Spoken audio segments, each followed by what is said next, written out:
एक बार तू मिले के तो कह तोरे घरवा का सामानवा का लाइट काट दे। कि एक बार तू मिले के तो कह तोरे घरवा का सामानवा का लाइट काट दे। आ जितना प्यार बा ये जान तोहरे गोदिया में बैठ के बांट दे।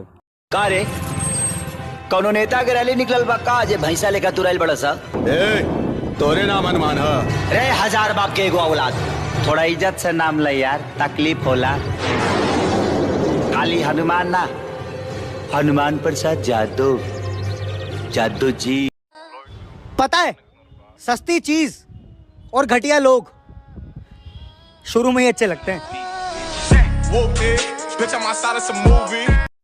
तू एक बार बदल के तो देखा, हम पलट के भी ना देखब।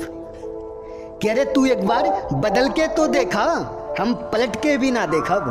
गांव के आसी कहीं माफ कई के सीधा दिल से निकाल दे। अब आजकल खूब घुमलू ओयोआ होटल में, चलो तो के गोरखनाथ घुमा दी।